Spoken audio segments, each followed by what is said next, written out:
एक हम निंदा करते हैं जो आज जो दृश्य आए हैं कि जंतर मंतर से आज जिस तरीके से पुलिस ने बल प्रयोग करके हमारे देश के गौरव, हमारी ऐसी बेटियां जिन्होंने देश के लिए इतने तमाम मेडल लाए, उनको जिस क्रूरता से देश की पुलिस ने जंतर मंतर धरने से उठाने का काम किया है घसीटते हुए,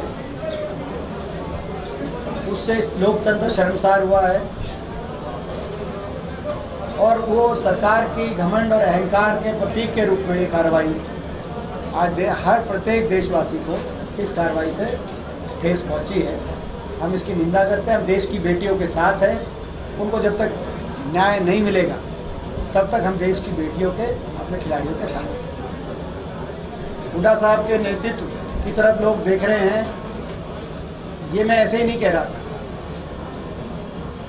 पिछले 10 महीने में 23 पूर्व विधायक, पूर्व मंत्री, अलग अलग पार्टियों से 23 ऐसे पूर्व विधायक, पूर्व मंत्रियों ने कांग्रेस पार्टी ज्वाइन करी है। शायद हरियाणा में चुनाव से 1 साल पहले इतनी बड़ी ज्वाइनिंग कभी हरियाणा के इतिहास में नहीं हुई हो। ये हर जिले से, हर बैकग्राउंड से, प्रदेश के हर इलाके से संबंधित हैं और इनमें से कई बहुत वरिष्ठ से वरिष्ठ भी।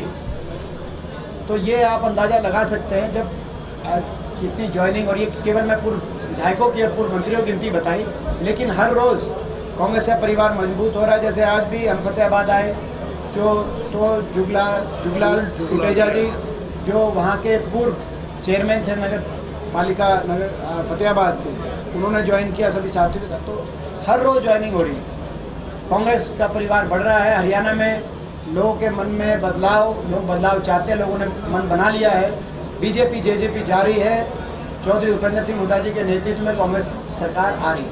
क्या ऐसे जो विधायक और सांसद भी हैं जो बीजेपी की जो कांग्रेस में आने को तैयार है, इनमें संपर्क में आपके? हाँ, बहुत है। हम लोगों से हम काफ़ी लोग संपर्क में हैं, भाजपा के भी और जजपा के भी।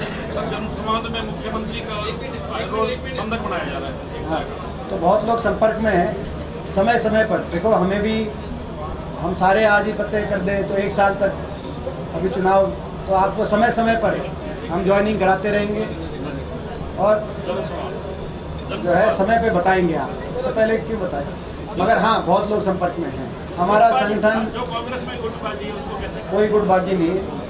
हमारी कांग्रेस में कोई गुटबाजी नहीं है और हमारा संगठन धीरे धीरे उसकी प्रक्रिया चल रही है। डेलीगेट्स आ गए, एससीसी के आ गए, संगठन भी आने वाले दिनों में, जब कांग्रेस पार्टी उचित समय पे, जब हमें संगठन डिक्लेयर का जो है सही, जैसे जैसे विस्तार का, जब जैसे जैसे हमें अपने कांग्रेस पार्टी के मजबूती को देखते हुए जो फैसले लेने होंगे वो हम फैसले लेते रहें। कोई आवश्यकता नहीं है। 90 की 90 सीटों पे कांग्रेस पार्टी सक्षम है। कांग्रेस पार्टी अपने बलबूते पे चुनाव लड़ेगी, मजबूत है। और विशेष तौर से ऐसी पार्टियां, इनेलो की बात हो या कोई और पार्टियों की बात हो, जो हर मौके पे बीजेपी का साथ देती हैं, राज्यसभा में बीजेपी की वोट गिरते हैं, राष्ट्रपति उपराष्ट्रपति चुनाव में बीजेपी की वोट डालने का काम करते हैं, ऐसी पार्टियों को कांग्रेस हम अपने जनाधार के बल पे, एक विधायक भी आए तो कल वो किस तरफ जाएंगे। जैसे मैंने कहा कि जेजेपी ने तो 6 घंटे लगाए बीजेपी को समर्थन डिक्लेयर करने में, इनेलो तो 6 मिनट लगाती है। तो ये प्रदेश के लोग जानते हैं, इसीलिए ऐसी पार्टियों से कोई समझौता आज कई सांसद बहुत कम घाट हुआ है। कांग्रेस ने 20 पार्टी में बहिष्कार किया। आप राज्यसभा सांसद हैं, कितना जायज मानते हैं इस बहिष्कार? देखिए, बात यह है कि आज देश में कैसी परिस्थिति बनी, सरकार सोचे। कल नीति आयोग की बैठक थी, 10 मुख्यमंत्री उसमें नहीं गए, जो कि देश की बहुत बड़ी आबादी को रिप्रेजेंट करते, 10 विपक्ष की।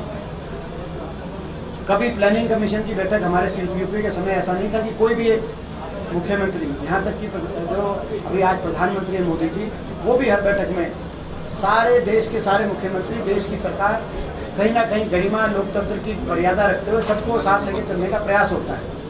कल 10 मुख्यमंत्री नहीं गए, आज 20 विपक्षी पार्टियां नहीं गई, तो ये कहीं ना कहीं सरकार को सोचने की ज़रूरत है कि ऐसा माहौल, ऐसा वातावरण विपक्ष की आवाज़ को कुचलने के लिए, सारे विपक्ष को निशाने पे लेकर सरकार की क्या कार्यशैली रही होगी कि आज इस तरह का, नहीं तो देश की संसद का उद्घाटन। और दूसरा प्रश्न ये भी उठता है कि देश की संसद के उद्घाटन के लिए आज का दिन का चयन क्यों हुआ?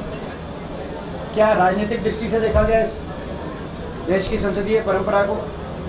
क्योंकि ये दिन देश की या तो इंडिपेंडेंस डे होता, रिपब्लिक डे होता, संविधान से जुड़ी हुई कोई बात होती, अगर व्यक्ति की बात आती तो राष्ट्रपिता महात्मा गांधी से जुड़ी हुई कोई जयंती होती, या बाबा साहब भीमराव अम्बेडकर से जुड़ी हुई जयंती होती, क्योंकि जिनका संविधान में एक रोल था, संविधान की वजह से आज देश की संसदीय प्रणाली हमारी कायम है। तो कोई ना कोई बात सरकार, लेकिन आज का दिन का चयन जो किया गया, तो सरकार को इन चीज़ों पर, कई चीज़ों को राजनीति से ऊपर उठ के देखना चाहिए, ऐसा मेरा मानना है, जो ये लोग नहीं देख रहे। और यही कारण है कि देश में ऐसा वातावरण बनाए।